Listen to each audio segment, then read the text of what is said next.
राधे राधे दोस्तों, आप लोग कैसे हैं। आशा करते हैं कि आप लोग हमेशा स्वस्थ होंगे, मस्त होंगे, अपने अच्छे अच्छे काम में बिल्कुल व्यस्त होंगे। तो मैं हूं आपकी रंजना और स्वागत करती हूं वैष्णवी देसी सांग चैनल में। आप लोग कैसे हैं ये बताने के लिए आप लोग कमेंट बॉक्स में राधे राधे जरूर लिखना। तो देखिए, आज हम अफरा एकादशी की कहानी लेके आए हैं। बहुत ही प्यारी कहानी है। तो आप लोग इस कहानी को फुल सुनना, पूरी कहानी सुनने के बाद तभी आपको एकादशी के फल जरूर प्राप्त होगा। क्योंकि ये अफरा एकादशी की कहानी है, बहुत ही प्यारी कहानी है। तो कहानी अगर आप लोग फुल नहीं सुनते, वीडियो वीडियो पूरी करके नहीं सुनते, तो आपको कहानी का फल भी नहीं प्राप्त होगा और कहानी भी समझ में नहीं आएगी। तो चलिए, देर न करते हुए इस कहानी को हम सुनाने जा रहे हैं। इससे पहले दोस्तों, अगर मेरी कहानी अच्छी लगेगी तो आप लोग इस कहानी को लाइक करिएगा, शेयर करिएगा, कमेंट करिएगा और कमेंट में आप लोग राधे राधे जरूर लिखिएगा दोस्तों। और जो लोग दोस्तों हमारे चैनल पे नए हैं तो चैनल को जरूर सब्सक्राइब कर लें, बेल आइकन को जरूर प्रेस कर दें, जिससे वीडियो की नोटिफिकेशन आप सबके पास सबसे पहले पहुंचे। चलिए चलते हैं, कहानी सुनाने चलते हैं। तो देखिए, एक गांव था, एक छोटा सा गांव था। तो उस गांव में एक सेठ सेठानी रहा करती थी। सेठ सेठानी रहा करती थी। सेठानी जो है वो भगवान विष्णु और माता लक्ष्मी की प्रिय भक्त थी। वो हमेशा उसका पूजा पाठ में हमेशा मन लगता था। वो पूरी जो महीने में 2 एकादशी पड़ती थी, तो वो दोनों एकादशी का व्रत करती थी। दोनों दोनों हमेशा एकादशी का व्रत करती। और एकादशी के दिन वो सोने के आंवला का दान किया करती थी। आंवले का पेड़ का, सोने के आंवले के पेड़ का दान किया करती थी हमेशा, दोनों एकादशी में। और जो सेठ सेठानी थे, किसी चीज़ की कमी नहीं थी, बहुत ही धनवान थे। वो हमेशा एकादशी के दिन दान किया करती थी। चाहे मतलब महीने में जो 2 एकादशी पड़ती थी, तो दोनों एकादशी में वो हमेशा दान किया करती थी। तो इसी तरह उन पूजा पाठ करते करते अब उनको, सेठानी को एक सुंदर सा पुत्र उत्पन्न हुआ। बहुत ही सरल स्वभाव का था, बहुत ही सुंदर। अब वो अपना पूजा के साथ साथ उस बेटे का सेवा करने लगी। अब बेटा बड़ा हुआ, उसको अपना पढ़ाया लिखाया, अच्छा संस्कार दिया, पूजा पाठ का संस्कार डाला, जैसे सेठ सेठानी करते थे पति पत्नी मिलके, उसी तरह बेटे को भी साथ में लेके पूजा पाठ किया करते थे। अब बेटा बड़ा हो गया, वो पढ़ लिख कर अपना नौकरी भी कर पा गया। उनका भगवान की कृपा थी, तो उनका बेटा, सेठानी का बेटा, नौकरी भी पा गया। जब नौकरी पा गया तो अब सेठानी जी भगवान से प्रार्थना की कि हे भगवान, माता लक्ष्मी और विष्णु भगवान, हमको एकादशी माता, हमको एक सुंदर सी बहू चाहिए, संस्कारी बहू चाहिए। उसके बाद में वो अपना अपने बेटे की शादी करती है। तो घर में बहू आ जाती है। अब बहू, बेटा और सेठ सेठानी अच्छे से अपना खुशहाल जिंदगी अपना बिता रहे थे। वो हमेशा एक सेठानी एकादशी का व्रत करती और अपने बेटा बहू से भी व्रत करवाती। और एकादशी के दिन, हर एकादशी के दिन वो आंवले का पेड़ दान किया करती थी। हर एकादशी के दिन ऐसे दान किया करती थी। अब चाहे जहाँ पे हो, चाहे हमारे घर में हो, चाहे आपके घर में हो, जितने लोग इस वीडियो को देख रहे हैं सबके घर में है कि जब अच्छा खासा परिवार चलता है तो कोई ना कोई उसका पैर खींचने पड़ोसिन आ जाती है। तो एक पड़ोसिन से देखा नहीं गया उनका परिवार का खुशहाल जिंदगी। तो वो अपने एक दिन उनकी बहू से कहती है कि सेठानी की बहू से कहती है कि देखो, तुम्हारी सास हमेशा पूजा करती है, हर एकादशी को आंवले का दान करती है। आंवले का दान करती है, तो इस आंवले का दान करने से आपके घर में धन कम होता है। तो उसकी बहू पहले तो कुछ नहीं बोली, कही कि नहीं, मतलब दान देने से धन कभी कम नहीं होता। तो हमारी जब सास हमेशा से एकादशी के दिन आंवले के पेड़ का दान करती है, सोने के आंवले का पेड़ का, तो आप दान करती है, हमारे घर में किसी चीज़ की कमी नहीं है। लेकिन कहते हैं कि जैसे कैकेयी के कान मंथरा भरे थे, तो वह धीरे धीरे मंथरा के कहने पे कैकेयी आ गई। तो उसी तरह उस बहू को वो पड़ोसिन हमेशा कान भरा करती थी।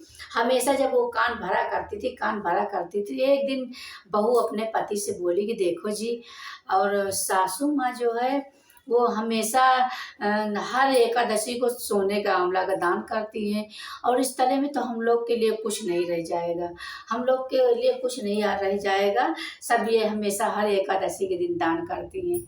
तो बेटा बोला कि देखो, वो बोला अपने पत्नी से कि देखो, दान करने से कम नहीं होता, और हमारी मम्मी हमेशा हमेशा जब से हम मतलब देख रहे हैं बचपन से, हर एकादशी के दिन हमारी माता हर एकादशी के दिन सोने का आंवला दान करती हैं, और कभी किसी चीज़ की दान करने से कमी नहीं होती। तो बेटा नहीं आया बहू के कहने पर।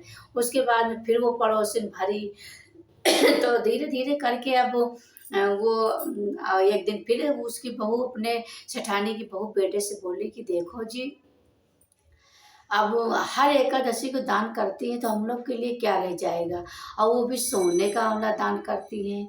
अच्छा, अब उसका बेटा बोला कि देखो माँ, अब आप हर एकादशी के दिन सोने का आंवला दान करती हैं, तो इस तरह से तो हमारे पास कुछ नहीं रह जाएगा।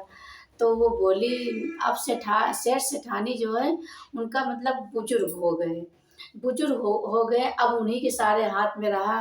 तो अब क्या करते, अब वो सोने की जगह कहे ठीक है बेटा, तो जैसे सोने का आंवला दान करते थे हर एकादशी में, तो अपना मतलब चांदी का आंवला दान करने लगे। हर एकादशी में चांदी का आंवला अपना दान करते थे।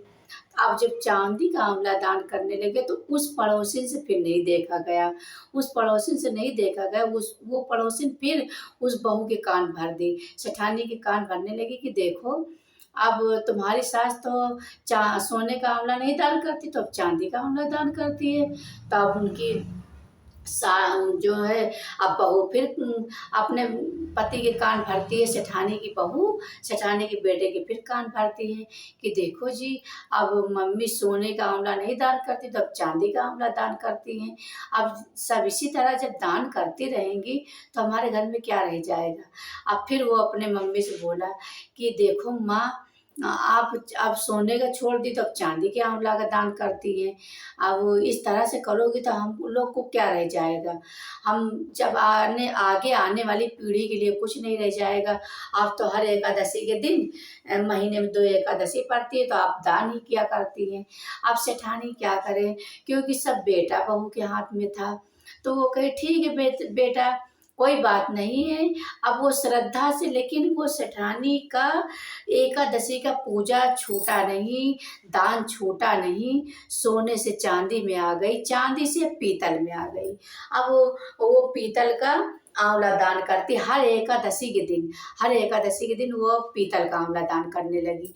जब पीतल का आंवला दान करने लगी तो उस पड़ोसिन से फिर नहीं देखा गया, फिर वो उस पड़ोसिन से नहीं देखा गया।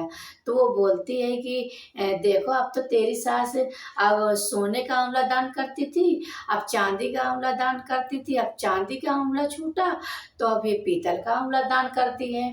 इस तरह से तो तेरे घर में पीतल भी नहीं रह जाएगा, पीतल का कुछ भी नहीं रह जाएगा। अब फिर वो बहू पड़ोसिन बहू की कान भरी, और वो बहू अपने पति का कान भरती है, सेठानी के बेटे का। तो अब फिर वो अपनी माँ से बोलता है कि देखो माँ, आप तो सोने का आंवला दान करती थी, फिर चांदी का, अब पीतल दान कर रही हैं। इस तरह से करेंगी तो क्या रह जाएगा हम लोग के लिए। अब सेठानी बेचारी क्या करें। अब वो देखो, सोने का आंवला दान करती थी, पूजा करती थी हर एकादशी के दिन। उसके बाद में चांदी चांदी छूटा, सोना छूटा, चांदी छूटा, अब वो पीतल भी छुड़वा रही है। अब क्या करे वो बेचारी।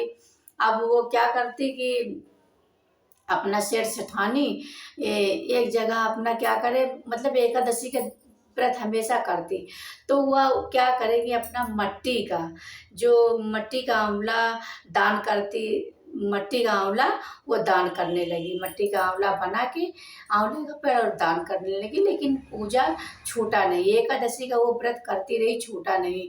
उसके बाद में जब अब मट्टी का आंवला दान करती तो अब फिर पड़ोसन बहू के कान भरने लगी।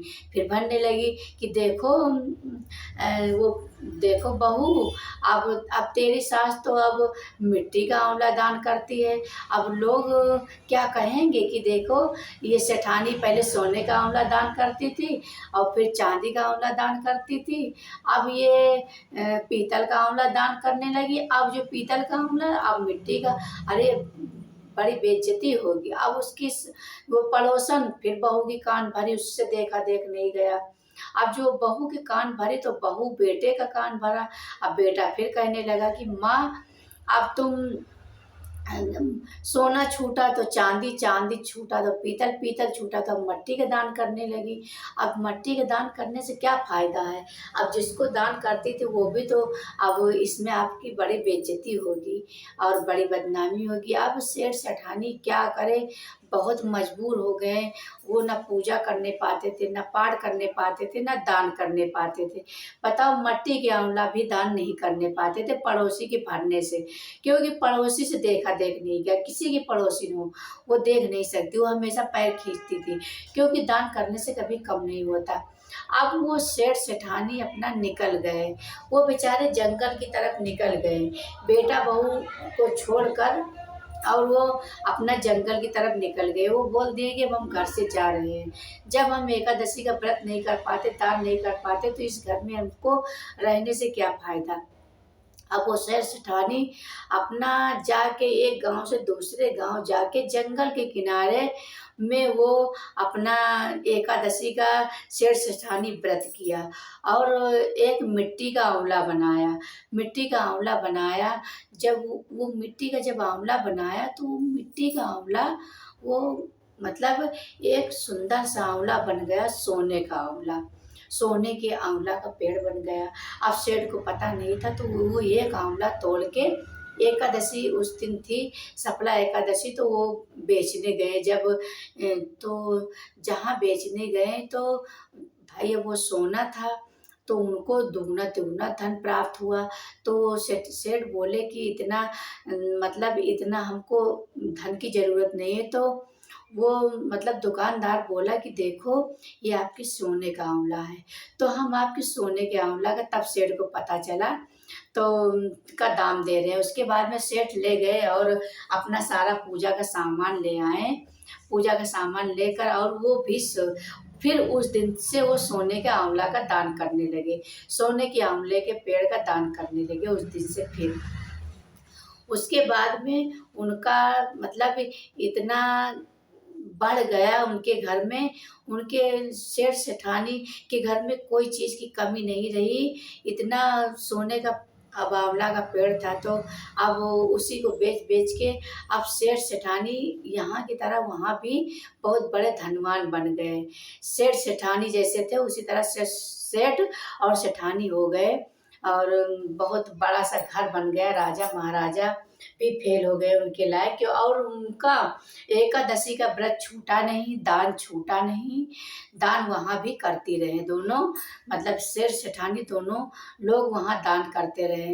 अब इधर उनके सेठ जो था, सेठानी थी, उनके बेटे बहू का क्या हुआ कि सारा उनका जो राजपाट था, जो उनका मतलब व्यापार था, सब वो चला गया, व्यापार चला गया। अब वो कर्जी हो गए, कर्ज से मारे मारे फिरने लगे, बहुत ही भूख प्यास से वो तड़पने लगे। जैसे ही सेठ सेठानी निकले, वैसे ही उनके घर का सब जैसे कोई झाड़ू पोछा कर दे, कुछ भी उनके घर में रह नहीं गया और कर्जदार हो गए। इतना कर्ज हो गए कि लोग उनके घर में मांगने आने लगे।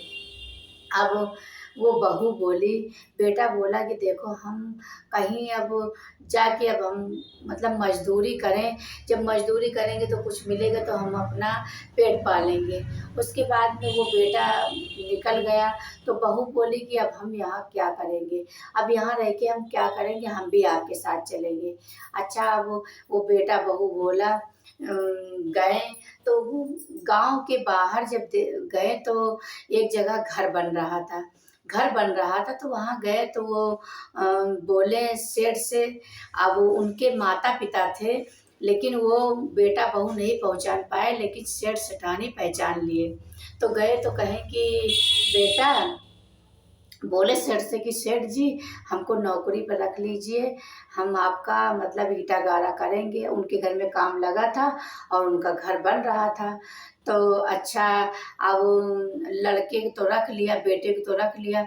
अब बहू बोली कि माताजी हमें भी काम पे रख लो, हम आपका चूल्हा करेंगे, बर्तन करेंगे, आपका सेवा करेंगे, आपको खाना बना के खिलाएँगे, आपका कपड़ा धुलेंगे। अब वो सेठानी भाई अब क्या करे, अब बेटा बहू को पहचान लिया, लेकिन बेटा बहू नहीं पहचान पाए क्योंकि बेटा बहू को ये पता था कि मेरे माता-पिता, मेरे सास-ससुर यानी कि कहीं चले गए, कहीं जाके बूढ़-बुजुर्ग थे, कहीं जाके अपना मर-मराए गए हैं। तो इसलिए उनको कोई वो नहीं था। और लेकिन जो कोई बचपन से अपने बेटा को मतलब उसका सेवा करता है, उसको बड़ा करता है, उसके बाद में तो वो अपने बेटा को ज़रूर पहचानेगा। वो माँ-बाप को पहचानने से नहीं सके, लेकिन सेठ-सेठानी अपने बेटा बहू को पहचान लिया, लेकिन कुछ कहे नहीं। उसके बाद में भाई अब नौकरी पर रख लिया। नौकरी पर रख लिया, वो बेटा का क्या करता कि वो अपना ईंटा गारा करता, अपना शेड का काम सँभालता और सेठानी जो है, सेठानी का काम वो बहू सँभालती, चूल्हा करती, बर्तन करती, खाना बनाती, उसके बाद में अपना बहू जो है सास का सेवा करती। और वो समझ रही थी कि अब वो नौकरानी बन के काम कर रही थी कि हम जब काम करेंगे, हम सेवा करेंगे तो हमको पैसा मिलेगा। तो इस तरह से दिन कटते गए। तो अब एक दिन क्या हुआ कि जब सास ने कहा कि वो सेठानी ने कहा कि देखो मतलब हमको स्नान करना है। तो वो अपना सेठानी बोली कि उससे बहू से बोली, बहू तो पहचान नहीं रही थी, तो बहू बोली कि हमारे पीठ में मल कर मतलब थोड़ा-सा पीठ की मैल छुड़ा दो। बहू से बोली कि हमारी पीठ की मैल छुड़ा दो। तो अब भाई वो बहू क्या करे कि अब मैल जब छुड़ाने लगी तो एक काला तिल था। जब काला तिल पीठ में था तो अब बहू के जो है आँख से आँसू जब गिरा तो पीठ पे जब गिरा तो सेठानी को गरम-गरम लगा वो तिल। तिल के पास जब आँस गिरा तो वो बहू बोली कि सेठानी बोली बहू से कि बहू ये क्या है? ये गरम-गरम क्या है? ये आँख से आँसू कैसे गिरा? तब बहू बोली कि देखो, सेठानी से बोली कि देखो सेठानी, मेरे सास-ससुर थे और हमारी सास के इसी तरह हमारे पेट में काला तिल था और हमारे सास-ससुर मतलब हमारी सास बहुत ही पूजा-पाठ हमेशा पुजारिन थी और वो एकादशी व्रत की बहुत पूजा करती थी। भगवान विष्णु और लक्ष्मी जी को बहुत पूजा उनको से हमारे सास-ससुर करते थे और पूजा करते, पाठ करते। हर एकादशी के दिन वो हमेशा सोने का आंवला चढ़ाती थी हमारी सास, सोने का आंवला चढ़ाती थी। और एक हमारी पड़ोसन थी, तो वो पड़ोसन हमारे कान भर-भर के हमारी सास जब हम मना किया तो